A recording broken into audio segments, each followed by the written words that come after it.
ಅದೇ ಸಂಕೇತನ ಸಮಾಧಿನ ನಿನ್ನೆ ಚೂರ್ ಚೂರ್ ಮಾಡಿದ್ದಾರೆ. ಆ ಸಂಕೇತನ ಕೊಲೆ ಅದು ಯಾರೋ ಆಕಸ್ಮಿಕವಾಗಿ ಮಾಡಿದ್ದಲ್ಲ. ಈ ಸಮಾಧಿ ಚೂರ್ ಚೂರ್ ಆಗಿರೋದನ್ನ ನೋಡಿದಾಗ ಕೊಲೆನೂ ಕೂಡ ವ್ಯವಸ್ಥಿತವಾಗಿದೆ, ಸಮಾಧಿನೂ ಚೂರ್ ಚೂರ್ ಮಾಡಿರೋದು ವ್ಯವಸ್ಥಿತವಾಗಿದೆ. ಇದು ಮುಸಲ್ಮಾನ್ ಗೂಂಡಾರ ವ್ಯವಸ್ಥಿತ ಸಂಚು ಅನ್ನೋದ್ರಲ್ಲಿ ಯಾವ ಅನುಮಾನ ಕೂಡ ಇಲ್ಲ. ನಾನು ರಾಜ್ಯದ ಮುಖ್ಯಮಂತ್ರಿಗಳಿಗೆ, ಗೃಹ ಮಂತ್ರಿಗಳು ಒತ್ತಾಯ ಮಾಡ್ತೇನೆ, ಎಂಥದೋ ಒಂದು ಕೊಲೆ ಕೇಸು ಅಂತ 4 ಜನಕ್ಕೆ ಅರೆಸ್ಟ್ ಮಾಡಿ ಸರ್ಕಾರ ಒಂದಿಷ್ಟು ದುಡ್ಡು ಕೊಟ್ಟು ಪರಿಹಾರ ಕೊಟ್ಟಂಗೆ ಮಾಡಿ ಇಷ್ಟಕ್ಕೆ ಬಿಡಬಾರ್ದು. ಇದನ್ನ ಈ ದೇಶದ್ರೋಹಿ ಮನಸ್ಥಿತಿ ಇದೆಯಲ್ಲ, ಹಿಂದೂಗಳನ್ನು ಕಗ್ಗೊಲೆ ಮಾಡಬೇಕು ಅನ್ನೋಂಥ ಮನಸ್ಥಿತಿ, ಈ ಮನಸ್ಥಿತಿ ಹೋಗೋ ದಿಕ್ಕಲ್ಲಿ ಸರ್ಕಾರ ತನ್ನ ಮನಸ್ಥಿತಿ ಕೂಡ ಬದಲಾವಣೆ ಮಾಡ್ಕೋಬೇಕು. ಒಬ್ಬ ಯುವಕನ, ಹಿಂದೂ ಯುವಕನ ತಾಯಿ ಅವನ್ ಕೊಲೆ ಆದಾಗ ಹೇಗೆ ಗೋಳಾಡಿದ್ರು, ಹೇಗೆ ಸಂಕಟ ಪಟ್ಟರು ನಾವೆಲ್ಲ ಕಣ್ಣಿಂದ ನೋಡಿದ್ದೇವೆ. ಅವ್ರ ತಾಯಿ ಜೊತೆಗೆ ಸಂಕಟಕ್ಕೆ ಇಡೀ ಗ್ರಾಮವೇ ಸ್ಪಂದಿಸಿದ್ದು, ಶೋಕಾರಣ ಆಚರಣೆ ಮಾಡಿದ್ದು, ಕಣ್ಣೀರು ಹಾಕಿದ್ದು ನಾವೆಲ್ಲ ಕಣ್ಣಿಂದ ನೋಡಿದ್ದೇವೆ. ಕೊಲೆ, ಸಮಾಧಿ ಧ್ವಂಸ, ಈ ದುಷ್ಕೃತ್ಯಗಳು ನಾವು ಖಂಡಿತ ಬಿಡೋದಿಲ್ಲ, ಮೆಟ್ತೇವೆ ಅನ್ನೋ ಮಾತನ್ನ ರಾಜ್ಯದ ಮುಖ್ಯಮಂತ್ರಿಗಳು ಹೇಳಬೇಕು.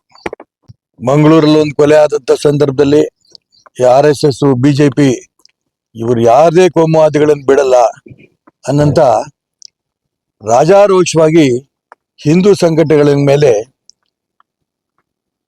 ಮುಖ್ಯಮಂತ್ರಿಗಳು, ಗೃಹ ಮಂತ್ರಿಗಳು, ಉಪಮುಖ್ಯಮಂತ್ರಿಗಳು ಮಾತಾಡಿದ್ದವೆಲ್ಲ ನೋಡಿದ್ದೇವೆ. ಆ ಪೌರುಷ ಯಾಕೆ ಇವಾಗಿಲ್ಲ? ಕೊಲೆ ಆಗಿದ್ದು, ಸಮಾಧಿ ಧ್ವಂಸ ಆಗಿದ್ದು, ಇದು ವ್ಯವಸ್ಥಿತ ಪಿತೂರಿ ಅನ್ನೋದ್ರಲ್ಲಿ ಯಾವ ಅನುಮಾನ ಕೂಡ ಇಲ್ಲ. ನಿನ್ನೆ ನಾವು ರಾಷ್ಟ್ರಭಕ್ತದ ಬಳಗದ ಗುಂಪು ಜಿಲ್ಲಾ ರಕ್ಷಣಾಧಿಕಾರಿಗಳನ್ನ ಭೇಟಿ ಮಾಡಿದ್ವಿ. ಖಂಡಿತ ರಕ್ಷಣಾಧಿಕಾರಿಗಳ ಬಗ್ಗೆ ನನಗೆ ನಂಬಿಕೆ ಇದೆ. ಅವರಿಗಾಗಲೇ 2 ತಂಡಗಳಲ್ಲಿ ಪೊಲೀಸ್ ಇಲಾಖೆಯ ಜನರನ್ನಿಗಾಗಲೇ ಯಾರು ಈ ಧ್ವಂಸ ಮಾಡಿದ್ದಾರೆ ಅವರು ಹುಡುಕೋದಿಕ್ಕೆ ಕಳಿಸಿದ್ದಾರೆ. 23/2 ಕೊಲೆ ಆದಾಗ ಸ್ವತಃ ಜಿಲ್ಲಾ ರಕ್ಷಣಾಧಿಕಾರಿಗಳು ಯಾರ್ಯಾರು ಕೊಲೆ ಮಾಡಿದ್ರು ಆ ಎಲ್ಲ ಕೊಲೆಗಡಕರನ್ನು ಕೂಡ ಬಂಧಿಸಿದ್ರು ಕೂಡ ಯಶಸ್ವಿ ಆದ್ರು. ನಾನು ಯಾವುದೇ ಕಾರಣಕ್ಕೂ ಕೂಡ ಪೊಲೀಸ್ ಇಲಾಖೆಯವ್ರ ಈ ಬಗ್ಗೆ ಆಪಾದನೆ ಮಾಡಕ್ಕೆ ಇಷ್ಟ ಇರಲಿಲ್ಲ.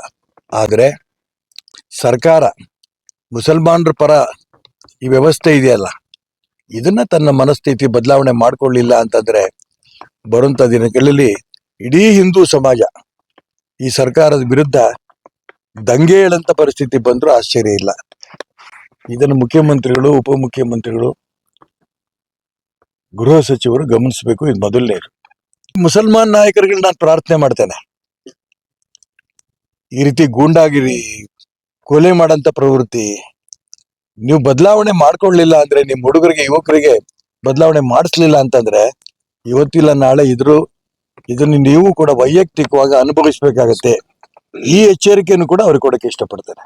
ಕೊಲೆ ಅಂತಿದ್ದಂಗೆನೆ ಇದು ಸಾಮಾನ್ಯ ಕೊಲೆ ಅಲ್ಲ, ವ್ಯವಸ್ಥಿತ ಗುಂಪು ಕೊಲೆ. ಈ ರೀತಿ ಗುಂಪಾಗಿ ಮುಸಲ್ಮಾನ್ ಯುವಕರು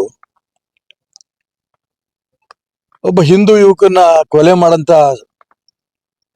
ಮನಸ್ಥಿತಿ ಇರೋದನ್ನ ಮುಸಲ್ಮಾನ್ ನಾಯಕರೇ ಇದನ್ನ ಬದಲಾವಣೆ ಮಾಡ್ಕೋಬೇಕು. ಅವ್ರ ಮನಸ್ಸಿನಲ್ಲೂ ಕೂಡ ಈ ಭಾವನೆಗಳು ಇನ್ನೂ ಇದ್ದರೆ ಅದನ್ನು ಮುಂದೆ ಕಿತ್ತಾಕ್ಬೇಕು. ಅದಾದ ನಂತರ ಮುಸಲ್ಮಾನ್ ಯುವಕರು ಹೇಳಿ ಯಾವುದೇ ಕಾರಣಕ್ಕೂ ಕೂಡ ಈ ರೀತಿ ಕೊಲೆ, ಧ್ವಂಸ ಇದಾಗದಂಗೆ ನೋಡ್ಕೊಂಡ್ರೆ ಒಳ್ಳೇದು. ಇಲ್ಲ ಅಂದ್ರೆ ಬರುವಂತ ದಿನ ಅವರು ಕೂಡ ಅನುಭವಿಸ್ಬೇಕಾಗತ್ತೆ ಅನ್ನೋ ಎಚ್ಚರಿಕೆ ಈ ಸಂದರ್ಭ ಕೊಡಕ್ಕೆ ಇಷ್ಟಪಡ್ತೇನೆ.